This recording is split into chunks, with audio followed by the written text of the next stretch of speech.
The air inside the Geneva conference hall was already heavy, but when Schiff leaned into the microphone, it became unbearable. The room was packed wall to wall, world leaders, diplomats, journalists, and students watching from the back rows. Cameras zoomed in, waiting for every movement, every word. Schiff's lips curled into a smirk as he delivered the insult. How can a man with so little education sit among us to discuss matters of global policy? A ripple cut through the room. Some gasped, others exchanged nervous glances. A few shifted in their seats, uncomfortable with the sting of the remark. Schiff sat tall, confident, sure that he had just embarrassed his opponent in front of the world. All eyes turned to Ibrahim Traoré, president of the transition of Burkina Faso, to see how he would respond. But Traoré didn't rush. He didn't even flinch.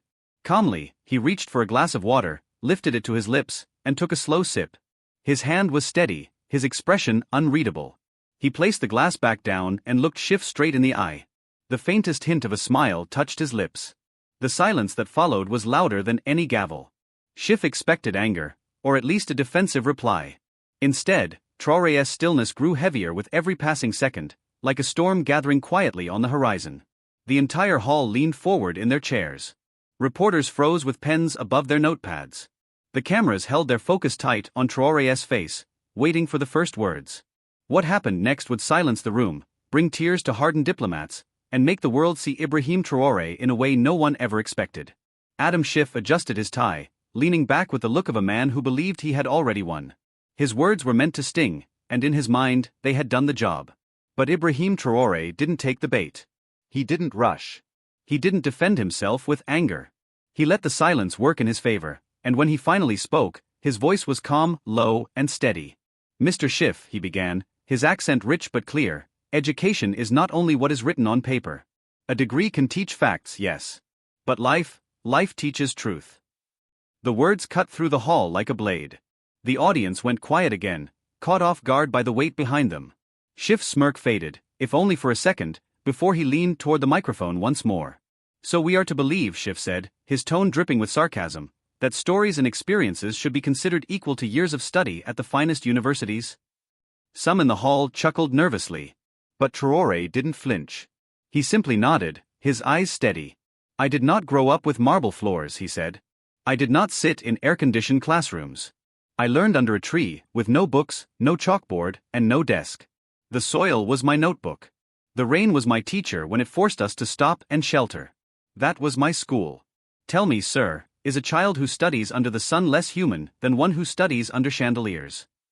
The hall stirred. Murmurs spread among diplomats. The smirk vanished from Schiff's face. He shifted in his chair, searching for another angle. "Education," Schiff fired back, "is about standards. Without standards, chaos follows. Without institutions, nations collapse." Traoré leaned forward now, his voice sharper, but still composed. "Standards?" he echoed. "Tell me, where were your standards when my people were left to starve during droughts? Where were your institutions when children carried water on their heads for miles, instead of sitting in your classrooms? Do not lecture me about standards, sir. I have lived the collapse you only read about." The room grew still. Even those who had laughed earlier now bowed their heads. Schiff opened his mouth, then closed it again, unsure of how to counter. Traoré's tone softened, but his words cut even deeper. "When you call me uneducated, you speak only of certificates. But let me tell you of my first certificate. I was 12 years old when I promised my mother that one day, no child in my village would go to bed hungry. That promise guided me more than any diploma ever could. That was my degree in responsibility."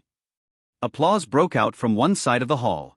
Schiff's eyes darted there, irritated. He raised his voice, desperate to regain control. "So you admit it then? You did not finish proper schooling. You lead by instinct, not knowledge. This is dangerous." Traoré stood taller now, his voice carrying like thunder. "Dangerous." He pointed to his arm and rolled back his sleeve, revealing a faded scar. "This scar was my classroom. I earned it in defense of my country. That was my lesson in sacrifice. You speak of danger, but you sit here safe, protected by walls built by men you would call uneducated." Gasps filled the hall. Schiff shifted again, visibly uncomfortable. His earlier confidence had drained, replaced by the awareness that he was now on the defensive. And Traoré wasn't finished. He let his eyes sweep across the room, catching the gaze of diplomats, reporters, students. His voice softened again, but the emotion in it was undeniable. When you laugh at the boy who cannot afford school, remember, he may one day be the man who carries his people on his shoulders. When you call him uneducated, remember, he may be the one who teaches the world the meaning of dignity. The audience was transfixed. Schiff tried to interject, raising a finger toward his mic, but the chairman's gavel tapped lightly, signaling him to wait. For the first time, Schiff wasn't in charge. In those moments, frustration shifted. It was no longer Schiff exposing Traore, it was Schiff who looked small, arrogant, detached. And the audience knew it. Their frustration wasn't aimed at Traore's lack of diplomas, it was aimed at Schiff's blindness to what true knowledge meant. And beneath that silence, beneath the applause that was building again, everyone could sense it, Traore wasn't done. His words so far had been powerful, but they were only the beginning. He was about to tell stories that would cut even deeper, stories that no degree could ever erase. The room was already tense after 6 interruptions. Cruz had dominated with his sharp tone, his endless points of order, and his pounding on the table. But when Jasmine Crockett leaned forward and fixed her eyes on him, the air shifted. Her voice cut through the noise like a blade. "Senator Cruz," she said firmly, "you've interrupted me 6 times in the last 10 minutes. I think it's time we talk about facts." The room went still. Democrats froze, Republicans leaned back, even the chairman lowered his gavel mid-tap. Cruz blinked, caught off guard. He had spent the past 10 minutes in control, slicing into her with interruptions, but now he was the one being called out. Crockett didn't pause. Her tone was calm, sharp, but not angry. "You keep challenging my data. You say there's fraud. So let me ask you plainly, Senator. Do you have any evidence of widespread voter fraud in Texas? Any at all?"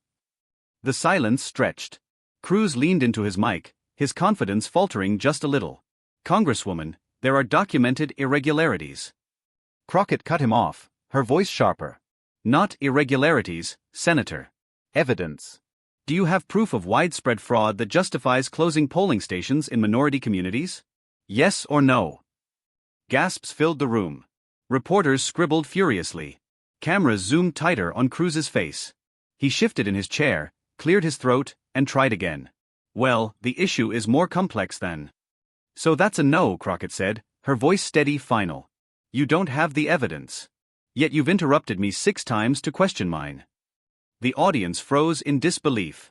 It wasn't just a reply. It was a reversal. Cruz, the master of control, had been put on the spot, and he had no answer. Crockett wasn't finished. She reached for a thick folder stacked neatly beside her and pulled it into view. "Since you want to talk about evidence, let's use yours. This," she said, holding up the folder, "is data from your own 2018 Senate campaign." Cruz's eyes narrowed. His smirk faded. "In Harris County," Crockett continued, flipping open the folder, "your campaign received more than 280,000 early votes. Statewide, your team sent out mail-in ballot applications. You relied on extended polling hours in counties where your support was strongest. These are the very methods you now call fraudulent." The words hit like thunder. The audience gasped again. Even some Republicans looked down at their hands, unwilling to meet her gaze. She leaned forward, locking eyes with Cruz. Her voice rose just enough to carry weight. "So which is it, Senator? Were those votes secure when they helped you win, or are they fraudulent now that other communities depend on them? You can't have it both ways." Cruz opened his mouth, but no words came out. He blinked, shifted, glanced at his notes, then back at her. His trademark smirk, the one that never seemed to leave his face, was gone. For a moment, the room was silent. Reporters didn't write.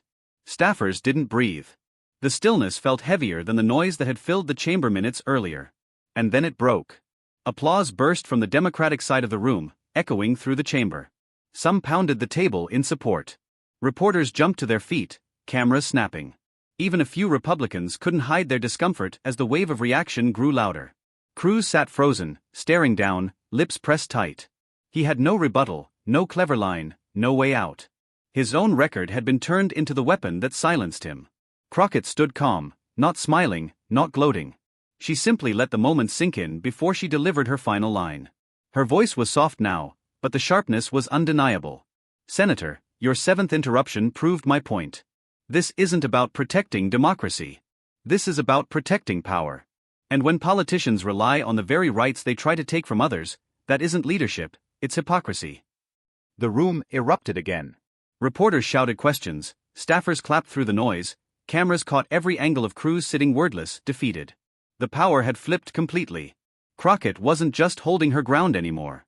She had taken control of the room, silenced a senator known for his sharp tongue, and delivered a knockout moment that millions would soon watch on repeat. The committee room was no longer the same place it had been just minutes earlier. The silence that once hung heavy was now replaced by thunderous applause, clapping hands echoing off the wood-paneled walls. Reporters shouted questions over one another, their cameras flashing non-stop. Democrats stood and cheered.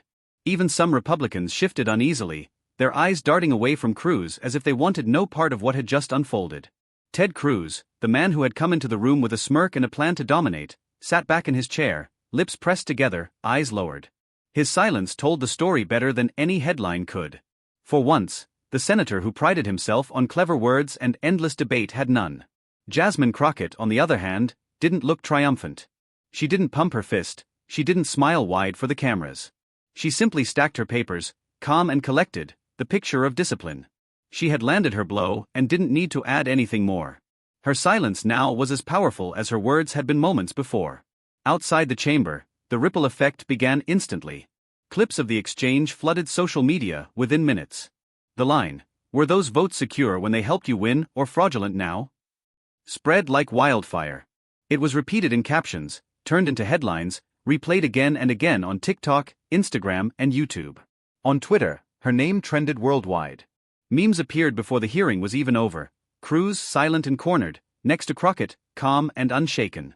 By evening, every major news outlet was running the clip. Anchors described it as one of the sharpest turnarounds in a congressional hearing in years. Commentators who once praised Cruz's sharp debate style now admitted he had been caught unprepared, dismantled by facts and his own record. But the impact wasn't just about Cruz losing face. For Crockett, the moment elevated her in a way few freshmen in Congress ever achieve. She became a national figure overnight. Advocacy groups praised her composure. Voting rights organizations clipped her lines into ads that reached millions. Even late-night shows replayed the moment, framing it as a symbol of standing up to arrogance with calm truth. In Texas, the contrast couldn't be sharper. Cruz's supporters scrambled to spin the exchange, but the images were too powerful to rewrite. 6 interruptions, no evidence, and then silence. For younger voters especially, Cruz looked less like the fighter he claimed to be and more like a man outmatched by someone he thought would be easy to silence. Meanwhile, Crockett's base swelled. Her words weren't just about one hearing, they became a lesson. In classrooms, professors shared the clip as an example of turning pressure into power. Debate coaches replayed her calm confrontation as a teaching tool. And for women, especially women of color in politics, her performance became a rallying cry, proof that staying steady could break down even the loudest attempts to intimidate. By the end of the week, one thing was clear. This wasn't just a political clash. It was a cultural shift. A freshman congresswoman had stared down a seasoned senator, flipped his tactics against him, and walked away stronger. What began as 6 interruptions ended with one unforgettable answer. A story that started as another routine committee hearing had turned into history being written in real time.